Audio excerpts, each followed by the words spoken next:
What's up, y'all? We're back. UFC Fight Night this time. It's going to be Caio Borrahlo versus Cannonier. The main event. Start at the top of the card. Do some quick picks. Talk little fights. Get some good picks going. Had a good week last week. 8 out of 12. Missed on a couple favorites. Hit some good underdogs. 8 out of 12 isn't bad. Looking forward to do better than that this week, though. Isn't a great card in advance, but did do a lot of research on it. Still familiar with a good amount of the fighters, and let's get into it. Comment, like, subscribe, please. Anything helps. Gonna do this forever, no matter what. I love doing it. I love the UFC and the fights. I actually really got into this big when I've always had a passion for it, but in 2020 when all the other sports got shut down because of COVID, I really started liking the UFC because it was the only thing to watch. And even when the other sports came back, I really enjoyed it. So it's one of my favorite sports, man. It's a great thing to do. Let's get into it. We got Caio Borrahlo, Cannonier. It's a 5-round main event on a fight night. Caio is hot, great record. Cannonier is on the upper end of 40 now. He's coming off a knockout loss to Nasruddin Imavov. A little bit controversial because it was a standing TKO, but if there was another 5 or 10 seconds left in that fight, he could have easily been knocked out. He wasn't looking great. He doesn't do good against bouncy fighters. His last few wins are over Sean Strickland, Marvin Vettori, and they're very flat-footed guys. They stay in one spot. They're kind of there to be hit. As good as Strickland's defense is, him and Cannonier and Marvin had a great fight. Marvin really dominated the first round, but after that, Jared turned it on and beat him pillar to post. And for Borrahlo, his in-and-out movement, he is usually a grappler. His last win was over Paul Craig. He kept it on the feet the whole time. Knocked him out in the second round. Before that, he beat Abus Magomedov in a 3-round decision. I think he's going to keep this one on the feet, too. He's going to keep his in-and-out movement for 5 rounds. He's been in a 5-round fight before, not in the UFC, but he's really good. He's from the Fighting Nerds camp with Jan Silva and a lot more fighters from Brazil. We are going Caio Borrahlo by decision here.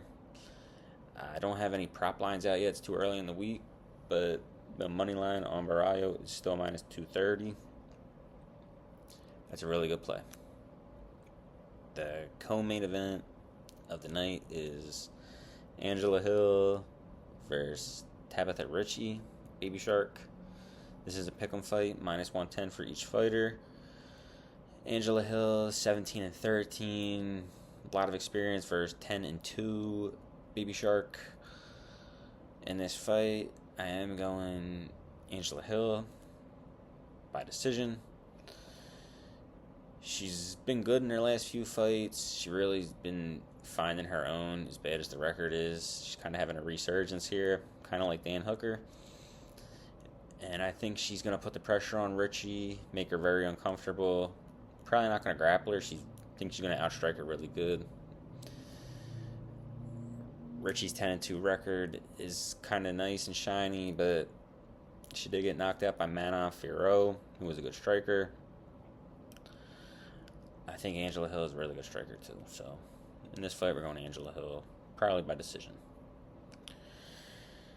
The next couple fights here are the Ultimate Fighter finales. We're going Ryan Loder versus Robert Valentin. This is going to be a good fight.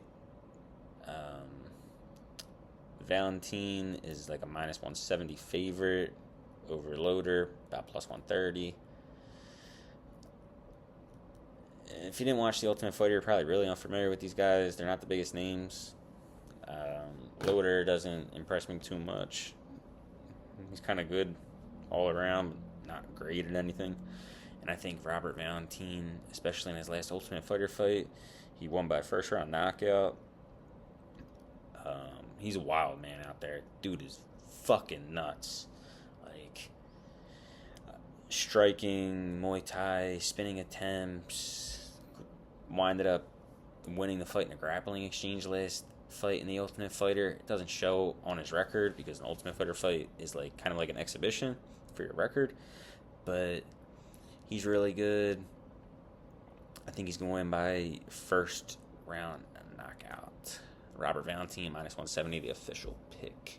And he did win the last fight by a grappling exchange. He landed on top and put the dude in a nasty arm bar. I don't know the exact name of the move, but it was a high-level jiu-jitsu move, and it was good to see out of someone who everyone thought was a striker. In the next fight, we have Khan Ofli versus to be announced. The Ultimate Fighter, this is Tuesday, and the Ultimate Fighter is going to fight tonight, and the winner of the featherweight fight will fight Khan Ofli for the Ultimate Fighter finale, so we don't have a prediction on that fight. The next fight is Mike Morales versus Neil Magny, and this is Mike Morales minus 1,000 versus an old Neil Magny. There's about a 12-year age gap. I think it's 37 to 25 for Morales' favor. Usually there's a big win percentage between the 10-year age gap. Besides that, all skills on the table. I'm still going with Mike Morales minus 1,000.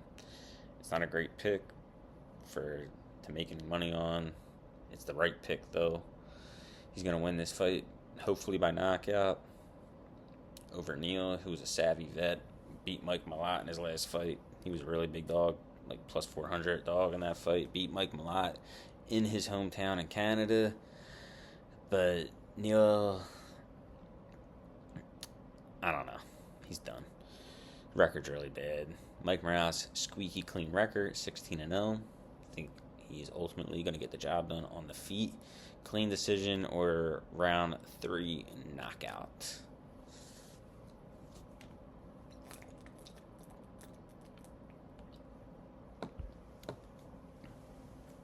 We finally got a nice, really big dog coming up here. Edman Shabazyn versus Gerald Meerschaert. Edman, minus 300 favorite. Meerschaert coming back, plus 245. 36 wins for Meerschaert. 28 by submission. This is a really good pick for us right here. We're going Gerald Meerschaert via submission. Like I said, the props aren't out for this. It's too early in the week. It's only Tuesday. But he is already a plus 245 money line pick. I think the submission prop is going to be like plus 400, 500. And I absolutely think you should put 10 or 20 bucks on that, depending on what you're playing.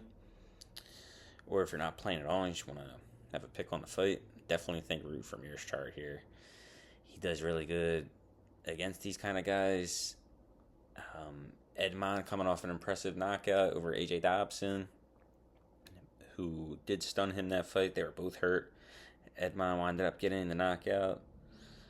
But before that, Edman lost to Anthony Fluffy Hernandez and Jack Hermanson, both very good jiu-jitsu players. And I think GM3 is better than both of those guys in that category of jits.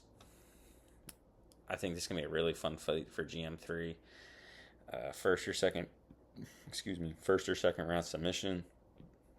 He's definitely going to get the job done. Could be a 3-round decision, but I really see a finish here. Edman, like I said, he beat AJ Dobson in his last fight. He beat Dacha, Luke, and Bula a couple fights ago, but in the meantime, he has lost to Hernandez and Hermanson, which are the same style as GM3. Lock pick, GM3. Let's go. That's going to conclude the main card, but we're going to hit the prelims real quick. We have Zachary Reese versus Jose Medina. Zachary Reese, 7-1, minus 600 favorite over Jose Medina, who has never really won anything. He was a really tough guy on the Contender Series. Ultimately lost a 3-round decision over a good opponent. Zachary Reese is 7-1, all first-round finishes for those 7 wins. His one loss comes to Cody Brundage. The worst thing that could have happened in his life. Cody Brundage is a big fraud. We hate him as UFC fans. He quits in every single fight, finds a way out for DQ or no contest or something. Ultimately, Jose Medina has been submitted once before. He has 2 losses on his career. Zachary Reese has never been out of the first round. I think there's levels. Trust the odds on this one. Zachary Reese probably by first round finish. I'm going to say knockout this time. And we're not going to spend too much time on these fights because they're really unknown fighters. They're quick picks. I did put a lot of time into it still, but Zachary Reese first round knockout over Jose Medina. No line on that yet, but minus 650 for Zachary Reese. Viacheslav Borshchev versus James Llontop. Borshchev is a minus 240 favorite versus Llontop plus 190. Borshchev came into the scene really known for striking. He got a really good Contender Series fight about 4 or 5 fights ago with Chris Duncan, who is a good UFC fighter now. Both really action-packed fighters in the striking department. And Slaviclaws, a.k.a. Borshchev, has really good body shots. He rips the body. His boxing's incredible. He won his first couple of UFC fights, and he's really been losing a lot lately to the grapplers. The game plan's out there for him, the blueprint rather. Take him down, grind him out. His wrestling's not good at all. He's lost to Mark Jacqueline, no longer with the promotion. Mike Davis, good fighter. Got into a draw with Nadim Sadikov, which isn't horrible. He got absolutely flatlined by Chase Hooper and submitted in the second round. 7-4. He's lost all of his fights to grapplers. James Llontop coming in plus 195. Not great experience. He's lost his UFC debut against Chris Padilla via first round submission. Before that, I did rewatch Llontop's fights in other promotions, FFC. And yeah, they're not against high-level people at all, but he really grinds out the wrestling and the grappling. He's good top pressure. Even when he wasn't getting takedowns in these fights, he was still very good boxing. Ultimately, we are going Llontop here, plus 190, dog pick. Let's go. On to the next fight. We have Josiane Nunes versus Jacqueline Cavalcanti. Jacqueline minus 200 favorite. Nunes plus 150. Start with Josiane Nunes here. She lost her last fight to Chelsea Chandler. Before that, she was on a good run over Zara Farin, Pasquale. And they were all very low-tier fighters. Even the one she just lost against Chelsea Chandler. We all seen that when Chelsea just lost her last fight 2 weeks ago. Josiane Nunes, very, very, very short fighter, about 5'2", and all of 5'2", that's for sure. She don't even look 5 foot. She has good striking. She tries grappling. I think Jacqueline Cavalcanti here is the right pick, minus 200. She's going to have the height, the reach, the speed, cleaner striking, good takedown defense, and as long as she can avoid the floor, she's going to win this fight on the feet. Probably a 29-28 decision here, hopefully 30-27, but let's go Jacqueline Cavalcanti, minus 200.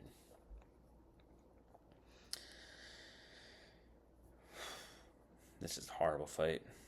This is the first fight of the night. We got Wong versus Victoria Leonardo. She's like a minus 1,000 favorite here. 1 second. And Wong minus 1,100 favorite over Victoria Leonardo. Victoria Leonardo has a lot of UFC experience at like plus 700. She's fought Erin Blanchfield, Mana Fiero. Yeah, she's lost both those fights by finish. There's another good fight in there. She has one UFC win. I believe it's over Mandy Boom. But Wong Kong is kind of on the rise. For a 32-year-old fighter, 5-0. She had a really good win on the road to the UFC submission. She had a win over Valentina Shevchenko in kickboxing, and that's kind of what got her here. People are trying to build that into something. I mean, she's minus 1,100 favorite. I don't want to take her. I'm going to take her for the pick just to keep the record squeaky clean. But UFC experience against high-level fighters versus a total newcomer with those odds, I would say you have to put money on Victoria Leonardo. I think I might even sprinkle on her.